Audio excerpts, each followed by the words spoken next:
On behalf of the General Assembly, I have the honor to welcome His Excellency Julius Maada, President of the Republic of Sierra Leone, and to invite him to address the Assembly. Your Excellency Dennis Francis, President of the General Assembly, Your Excellency Antonio Guterres, Secretary General of the United Nations, Excellencies, colleague heads of states and government, distinguished ladies and gentlemen. Your Excellency, permit me to extend my heartfelt congratulations on your auspicious assumption of the presidency of the 78th session of the General Assembly.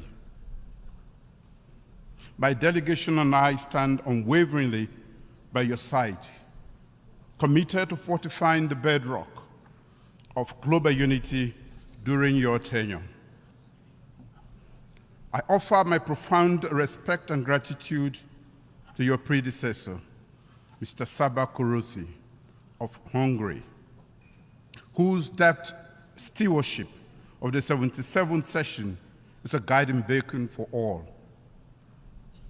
To our esteemed Secretary General, Mr. Antonio Guterres, your dedication to weaving together the strands of global consensus for battling poverty, planetary crisis, and championing sustainable development goal is a testament to your leadership.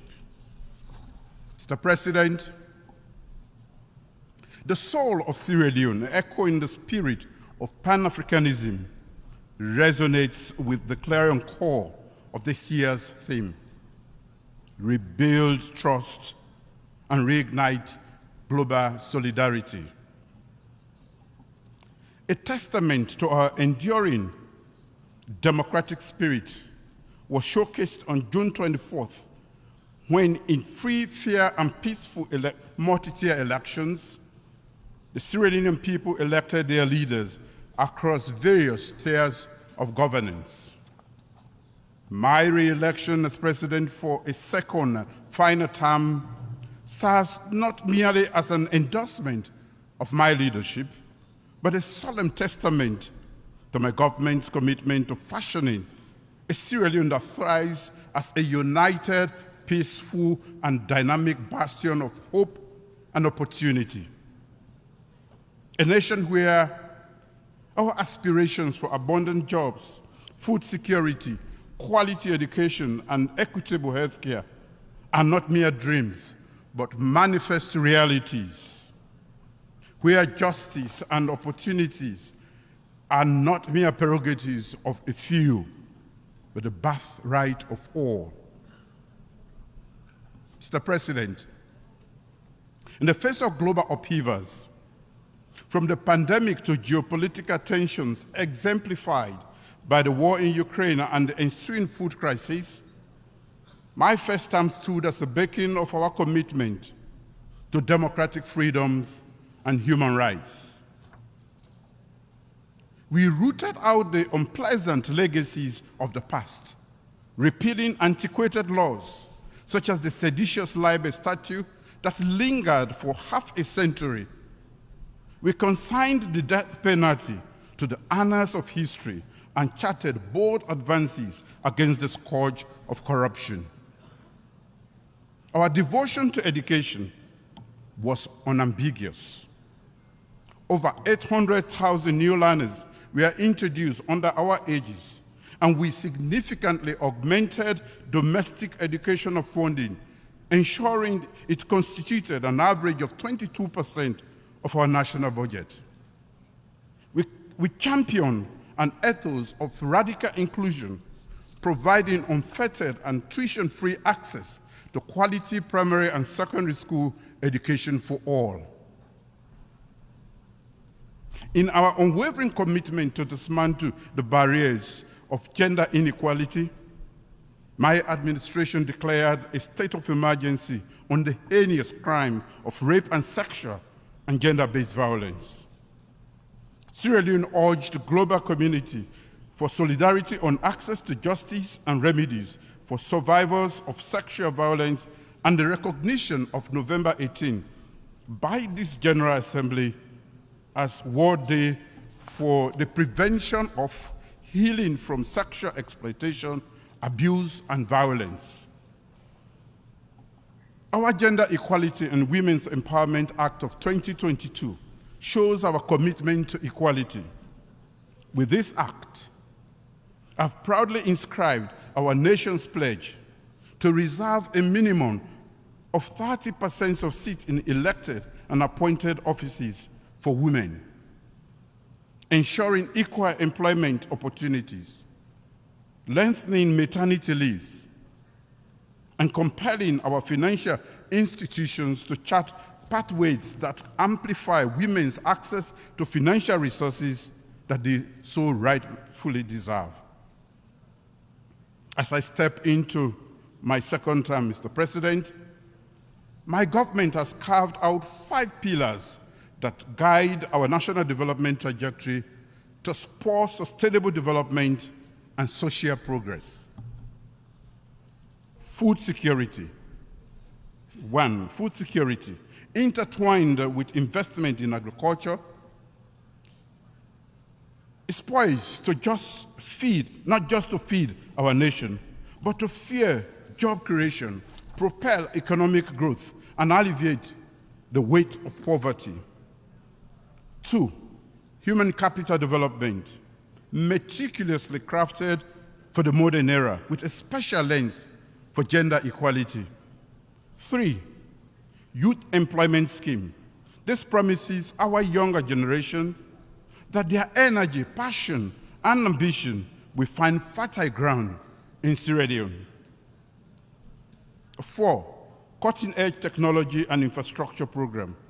This is conceptualized to pave sustainable pathways of economic ascent.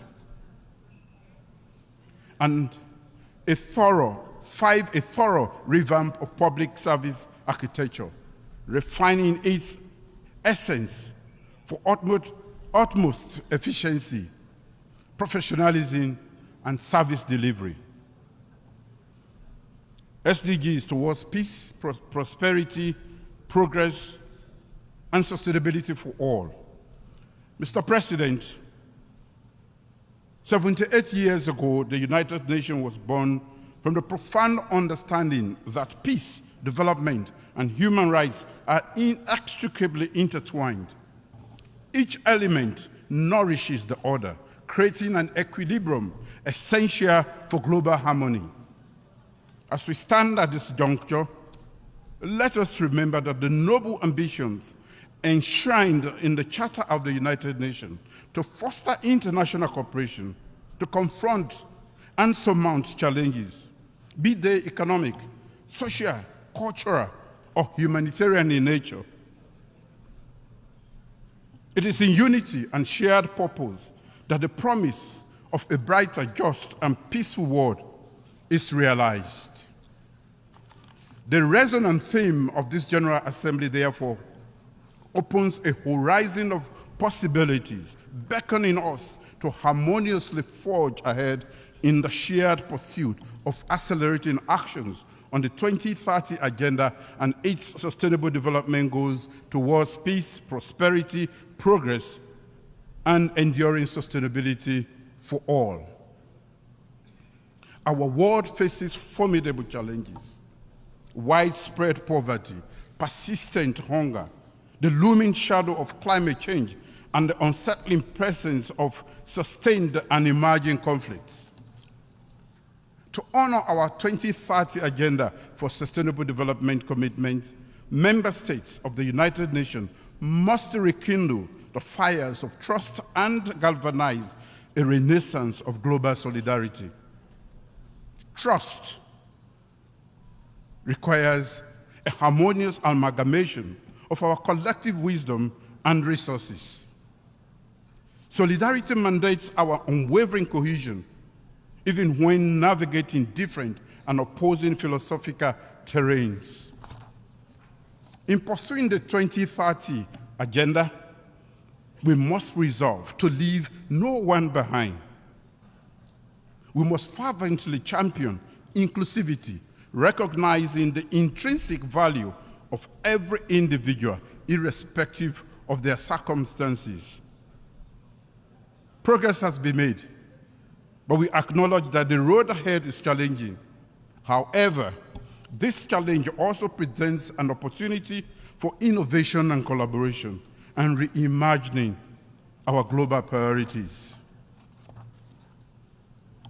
ECOWAS regional peace and security. Mr. President,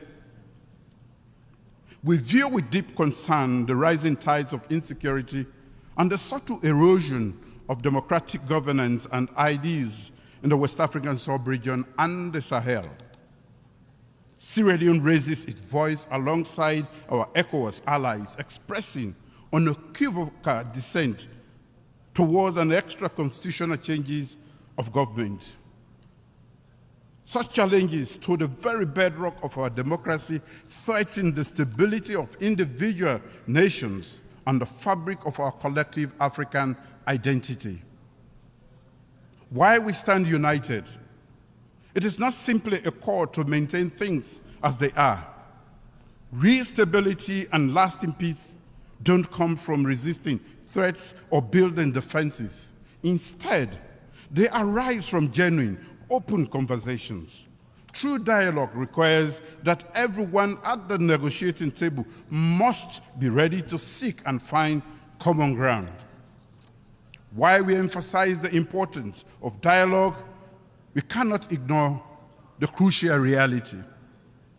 The ongoing threats to our continent's constitutional stability are signs of deeper problems. Every action that undermines the rule of law is connected to underlying issues. These range from past and present injustices to the burden of poverty, widespread unemployment, and the dangers of discrimination. Our duty is clear. We must lift our people from poverty. We should focus on creating jobs and supporting industries that benefit our countries and our continent. Mr. President, national electoral reforms. Elections as vehicles of democratic transformation fortify governance and allow peaceful transitions. After our nation's multi-tier elections on June 24th, we stand resolved to strengthen our democratic foundation, recognizing the significance of deepening our democracy. I have instituted a National Electoral Systems Review Committee to address historical challenges to our electoral processes. Since our first multi-tier elections were conducted after the Civil War in 2002, the electioneering process has been plagued with persistent challenges, including contestations of declared presidential election results by the constitutionally mandated Electoral Commissioner. To address these historical challenges and consolidate our democratic gains, a comprehensive review of the electoral system is necessary to reform Sierra Leone's electoral landscape. The National Electoral Systems Review Committee will comprise the government, civil society, political parties, professional organizations, and development partners. It holds the mantle of evaluating existing frameworks, institutional arrangements, and observer mission reports. Its mandate extends to proposing vital reforms fortifying Sierra Leone's electoral integrity. These actions encapsulate our commitment to forging a fertile environment for dialogue, affirming democratic governance, and fostering enduring peace. Mr. President, it is regrettable to note the decision of certain member states to introduce unilateral cohesive measures, including visa restrictions on Sierra Leonean citizens following the recent multi-tier national elections. We observe that such unilateral measures, which are in contravention of international law, have sometimes been the response to electoral outcomes in other African nations to exert political pressure. As members of the international rules-based community, African states strive for sovereignty and meaningful cooperation based on mutual respect and understanding. In democratic processes, every democracy faces unique challenges. However, the essence of sovereignty, as contained in the UN Charter, is the ability of member states to address and resolve internal matters independently and without external pressure. In our engagement on the international stage, we hope for understanding and mutual respect, especially on important issues like national elections. Constructive dialogue and open channels of communication should be the pillars of our global interaction and not punitive, unilateral, cohesive measures that do not further the entrenchment of democracy, but instead strain relations between nations. Sierra Leone remains steadfast in its commitment to free, fair, and credible elections alongside our dedication to the rule of law. We believe that democratic progress is a journey, and its pace varies from one nation to another. We respect the individual paths countries have taken in their quest for democracy and anticipate the same level of understanding and respect for ours. We aspire to nurture relationships rooted in solidarity, cooperation, and mutual respect, all directed towards a shared global future. United Nations Security Tenure. As Sierra Leone takes its non-permanent seat at the United Nations Security for the 2024-2025 term after a hiatus of 53 years, we are deeply aware of our shared duty to uphold international peace and security. The profound nexus between peace, development, and human rights will be the beacon guiding our priorities. We stand poised, resolute, and committed to forging a world where these ideas are not mere aspirations, but enduring realities for all. Sierra Leone fully subscribes to the ideas of multilateralism as a tool for global peace and security. Our vision is to serve as the vital conduit linking the ECOWAS community of the West African states, the African Union, and the nations in focus with the Security Council. As we yearn for tranquility and justice, we pledge our commitment to collaborate with the 5 permanent members of the Security Council, and as part of the 10 elected members and the 3 African representatives. Reform of the UN Security Council. Mr. President, Sierra Leone recognizes the pressing issue of Security Council's legitimacy, equitable representation, and transparency. In a world reshaped by geopolitical realities, true global peace and security hinge on reforms and the rejuvenation of United Nations Security Council and the UN General Assembly. Joined by fellow United Nations member states, Sierra Leone committed at the 2005 World Summit to support reforms of the Security Council as essential elements of our overall effort to reform the United Nations, to make it more broadly representative, efficient, transparent, and thus to enhance further its effectiveness and the legitimacy and implementation of its decisions. While the discourse has seen forward movement, the historical injustices endured by the African continent remain unresolved at the intergovernmental negotiations. Africa, glaringly, stands alone as the only region without permanent representation within the Security Council and is conspicuously unrepresented in its non-permanent category. The United Nations security remains trapped in the era of 1945, when much of Africa was still in the regrettable grip of colonialism. We must not allow this colonial ethos to persist 3/4 of a century later. Africa demands for 2 permanent seats, complete with commensurate rights, including the veto, is maintained, if maintained, and 5 non-permanent seats are issues of equity, justice, and our right to have an equal say in the decision-making on issues that affect the African region. Our conviction is steadfast. Security Council reform should squarely confront these long-standing inequity and imbalance, addressing Africa's unique circumstances.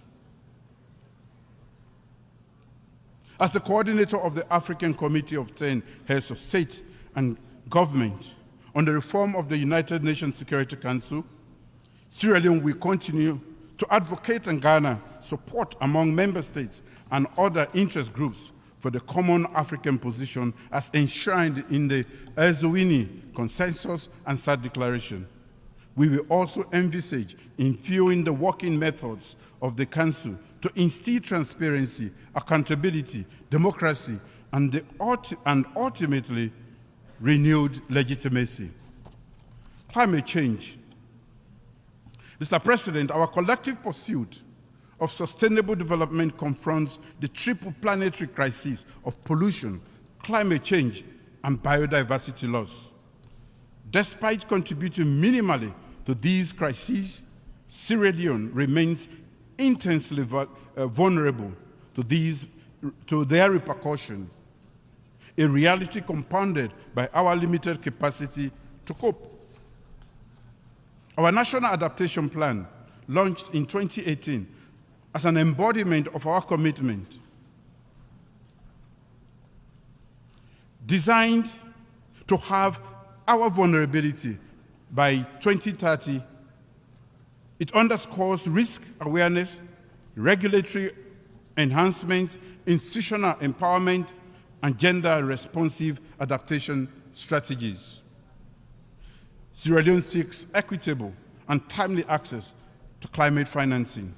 We request unfettered access to leverage new climate change adaptation and mitigation technologies and shared knowledge. Our salvation from the escalating climate change crisis lies in collective wisdom and concerted efforts. Global solidarity. In today's complex world, the urgent need to rebuild trust and strengthen global unity stands out. We must adopt a cooperative approach, set aside individualistic actions, and promote shared progress based on common values. As we deal with disputes of sovereignty and self-determination across the world, we must also resolve to do so with dialogue, exhausting all avenues for peaceful resolution. Conclusion. In this evolving multipolar world, where conflicts ripple across borders and power dynamics are in flux, we must recognize our shared interests and intertwined destinies. The multifaceted crisis challenging our global community demands unified action. For our collective strength is determined by our most vulnerable segments. The voices we make today, the choices we make today, have far-reaching implications for tomorrow. We stand at a crossroads. One path takes us to mere rhetorical commitments to equity and solidarity, while the other beckons us to act with conviction, driven by profound belief in equity and justice, economic justice, social justice, political justice. Let us choose wisely, for the fate of generations to come hinges on the decisions we make now. Thank you.